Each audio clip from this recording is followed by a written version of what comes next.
Semper Fi. Death was demanded, and it was paid. July 9th of this week coming up, we're going to be in Washington, D.C. We're going to be there with a committee and several other veterans out there, and hopefully enough individuals to understand what's going on with the Department of Veterans Affairs and why we're doing this. Hopefully that the national organizations are alerted too, because I don't hear very much of what's going on with them when it comes to issues of suicide among the veterans and other areas that are playing a role in just decaying the areas of what the VA is all about. I have Simon Alvarado in Texas right now. He's going to be leaving tomorrow morning for Washington, where we'll all be meeting up. Simon Alvarado is the national chairman for Forgotten Warriors Project, and he's going to give a little spill on what's going on among the Department of Veterans Affairs and among the issues that is being overlooked. And it's not because the president is not doing his best. We have his back. We know he's doing his best. People aren't telling him what really is going on. If they are, they're not doing a very good job of it. I don't believe in any of the secretaries that we had in the past. McDonald,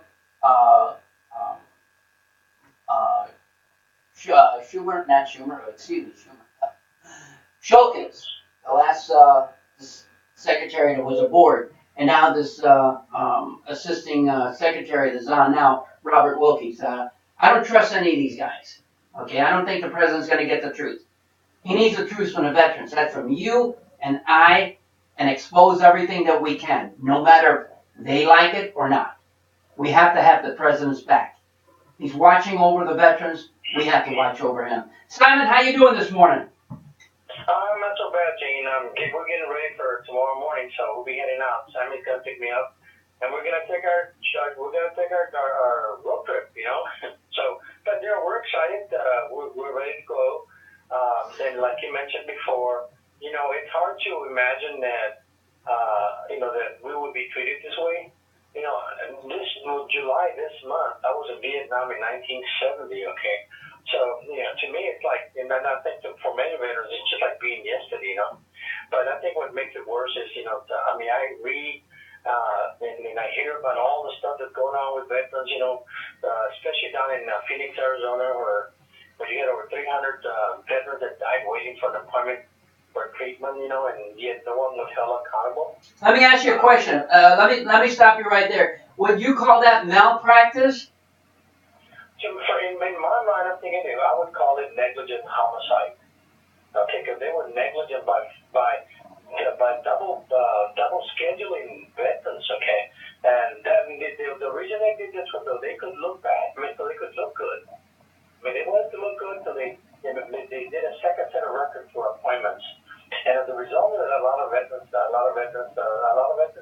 Okay, so think about it. The Phoenix was just the ground zero. But this is happening throughout the country as well. So we have we have to make sure that the VA becomes accountable for what they did. We have veterans across the country killing themselves. We had a guy just in June that wrapped himself around with firecrackers and then drops himself with some kind of accelerant. And by the time he got done, he had burned 85% of his body. And he just died not a few days ago. I think we had a guy up in your neck of the woods, Gene. New Jersey. Guy, but I think it was somewhere else. This guy lit himself on fire in front of the courthouse. It wasn't the VA, and you know what we're doing with 5301 and how the courts are taking away disability compensation to award somebody else. So there's a lot of stuff going on, and we just need to make sure, like you're saying, I'm sure President Trump made a promise to us, okay, and I'm going to hold him to that, okay. Like you're saying, I don't think that the information that's happening, I don't think it's filtered down to him, So I think that's the problem that we have. So I think that this event that we're doing in Washington, of course, it's a beginning of many walks that we do plan to have in the near future. So I just want to let you know that in my mind, I'm looking at Phoenix, Arizona, Gene, sometime maybe the fall sometime. So we'll Simon, let me ask you a question. Let me interrupt you and ask you a question. You know, all these suicides that we've had, we know they're because of issues that is mental issues, and sometimes a drug issue, but the majority of them is the veterans seeking help and being denied that period of time to see someone. We've had the Long Island suicide where the veteran walked up and tried to get some help, and they told him that, we can't see you now, so consequently, as the story goes, he walked to the back of the parking lot and blew his head off. The one at Durham VA, he was found dead in his vehicle because of the same issue. And the one in New Jersey, as we were just talking, you mentioned the one at the courthouse, but the one in New Jersey that actually doused himself with gasoline and burned himself alive. And the news media is not covering this, but they'll cover every piece of garbage that can take President Trump apart. Why is that? I think their agenda is not our agenda. I think most of some of the politicians, I know that Hillary for a fact that she didn't like veterans. I mean, she had nothing to do with veterans. And Obama said that, hey, they volunteered, so tough luck. But these are the kind of mentality that we have nowadays. Not too long ago, Gene, there was a suicide at the VA hospital in San Antonio, Texas, and the same thing. It wasn't that they were what do you call it? They were dismissed. They didn't want to be seen. So I mean, the guy was. I mean, if you have a mental health issue and you want help, the first thing you wanted to do is to get help, right? Well, this guy was turned away, so he goes out to the parking lot and shoots himself. He shoots himself, and then how he was reported. Well, we had a mental health patient that shot himself. Come on. Right. Let me stop you again, Simon, because you're bringing some real thoughts to this issue right here. Just before we all leave a meeting in Washington D.C. on the 11th, we'll be right there in front of the Department of Veterans Affairs, and hopefully that we will be walking to the halls of Congress and knocking on some doors. But the national organizations hasn't reported as much as what we're doing. I feel, and I'm pretty proud of it. Maybe I'm just too proud of it. But I think that we're sending a clear message. Where's the national organizations when it comes to all these suicides and these issues? They're not mentioning anything. Well, here's what they're doing, Jane. They go out and they lobby to Congress, okay? And then the VA, with their response, they have over 300 and somewhat agencies, that are part of an arm of the VA. And what they do, they give money out to all these programs, okay, that are supposed to be dealing with veterans, okay? But I think I read somewhere just recently, I think it was an article about the guy that burned himself in Georgia. Is that, all they do is put out news releases that we're helping veterans and passing out literature. That's all they're doing.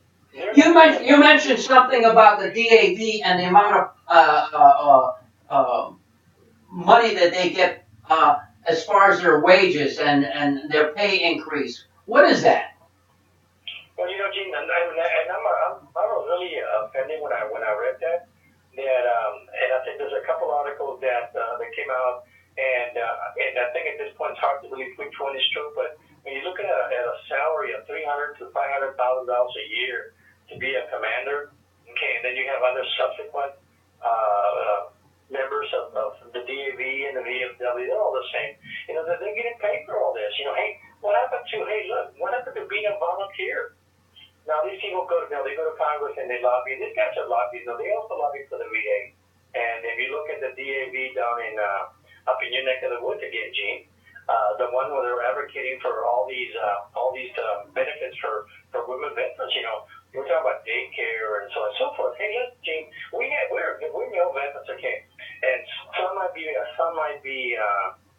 single parents, but they were never offered any daycare or anything having to do with taking care of their families. Okay, so now we have a DAV that's trying to push this agenda and trying to get more benefits for women, which I agree, the women are being underrepresented.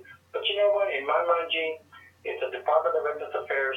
Everyone is a veteran. No one better than the other. Wait a minute right there. You hit another spot there the suicides that we've heard that has happened in the past and now, I don't want to bring something to start another fire.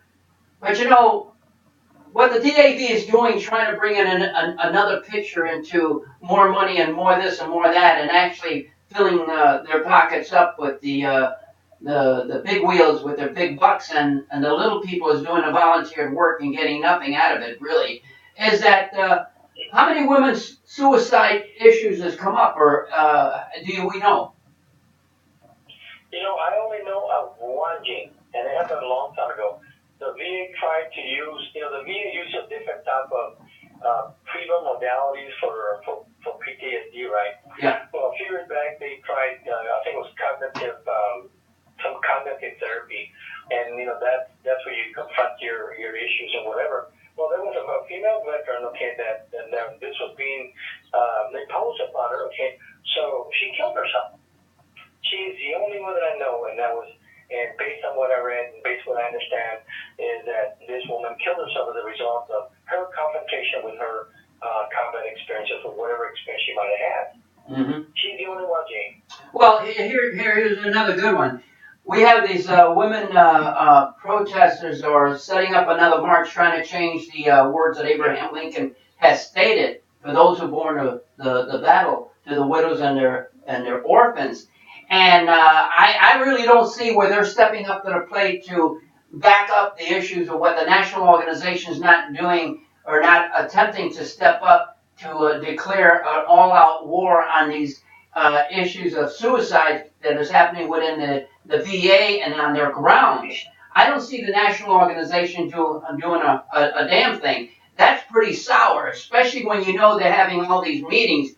You have the VFWs, AMVEST, DAV, American Legion, Marine Corps League, and I'm sorry to say, even though I am a Marine, the Marine Corps League, and so on, Air Force Association, all these organizations that should be standing tall and saying, hey, look, though we have a 501c3, it doesn't matter. We're not going to take this any longer here. They should be in Washington with us, but they're hiding their butts away from that, and we're trying to drag veterans to be at this rally that we're having in Washington on July 11th in front of the Department of Veterans Affairs, and nobody's answering up. The many thousands of emails that you sent out, notices, and a petition that we have online that we've had only a few, but at least we have followers. We have over 300 followers on there, and a resolution that you wrote up. It was a damn good one. I know Paul really thought very highly of that, and Paul's going to be saying something about this too while we're in Washington. But nobody is doing anything about this. The national organization's not stepping up to the plate. They're there to grab a picture, a good picture with their representative, a pat in the back, give a pat in the back to the representative, but they're not saying a damn thing. Give me a short shot why. One of the reasons that in my mind is because most of these larger VSOs are congressional charters, okay? And when you have a congressional charter, they have rules, okay, that it sort of keeps you in line. Okay, so you can't really go out there and although all you do is every time they meet every year, they submit a resolution, they meet and then they talk for about 5 or 6 minutes, and that's it. That's the end of it until the next year. So their hands are tied to some extent. But then again, this is only the officers. But what about the members? You and I know, and Janelle knows, and a lot of people know that we've helped a lot of veterans along the way. Okay, but we've been able to move some mountains, if you want to call it. Okay, but to me, in my mind, I'm thinking that if veterans want help, but they're not willing to help out, and there's a big difference there. I think if someone and this thing about I got your back, well, you know what, Gene, as far as I can tell, there are very few people that have our back. That is so true. We've been having everybody's back from here, New York, the East Coast to the West Coast, to all around the nation, and one is West LA. We have their backs up there, but you know what? It's a tough situation when you have 900 some odd acres of land or 900 acres of land and it's been divided so much, and now they're trying to fight to keep it together and all that, but they can't even get their own veterans organizations out there to stand and rally all the way around that VA at a mass. They can't do that. Simon, I'm going to have to cut it short here a little bit, but what I want to say before I get your last point on this is that, this Georgia incident with this veteran that doused himself with gasoline and firecrackers to ignite it has been getting over 5,000 hits. Janelle, how many hits has it gotten? Let me check. I've got to pull the video back up. Let's see. She's in North Carolina. That's our... 30,921 views. Say that again? 31,921 views of this video that was the dash cam of one of the highway patrolmen that came along. They were having some kind of news media event at this location, and this veteran came there out front. Okay. Set himself on fire. Okay, so we have 30,000 that viewed that. Can you imagine if that 30,000, and I'm going to ask you a request, hopefully that you look at this video, we're going to send it out there, that those 30,000 can join Operation Find for Effect, Forgotten Warriors Project, Veterans News Today, and muster together with us. You don't have to be a veteran, but if you're concerned, because that could have been your father, your mother, your son, your daughter that just came back from Iraq or Vietnam or World War II veterans is still existing. We need you. We need you to support us. I don't want donations. We don't want donations, but we need bodies. And bodies is what we're after, because body makes a strong stance. My number is 315-986-7322. Forgotten Warriors Project is 979-716-8272. And Veterans News Today is 603-518-4095. Call us. Back us up. Be with us. You have our website. Go to Operation Find for Effect on the web. Join us. You don't have to donate if that's what you're worried about.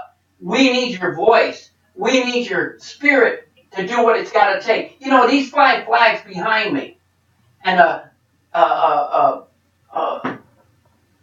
American flag, and a POW flag, MIA flags. All these flags mean a lot to us. But it only means a little bit when it's out there on a holiday. It means much more than that. Don't take it for granted. Don't let opposite sides of the aisle create a ruckus that you forget exactly what this country is all about. Patriotism. We need to support the president. Simon, give me a couple of minutes of your words there before we let go. One final thought, Gene, and I want this to ring across the country through the veteran community. And that, if you want help, please help out. There you go. That's my final statement, Gene. There you go. Thank you so much for listening today, and thank you for coming aboard this morning from Texas, Simon. And Janelle Wolves from North Carolina. Have a safe trip, and we'll meet you there. We'll meet, I guess we'll meet on the 10th in the evening when we all get together. Paul and I will be driving up as well, and Janelle will be driving up. Simon, thank you so much for the friendship, and Paul, Dion, for your friendship, and Janelle Wolves for your excellent help and support in making this happen. Operation Find for Effect. Simplify.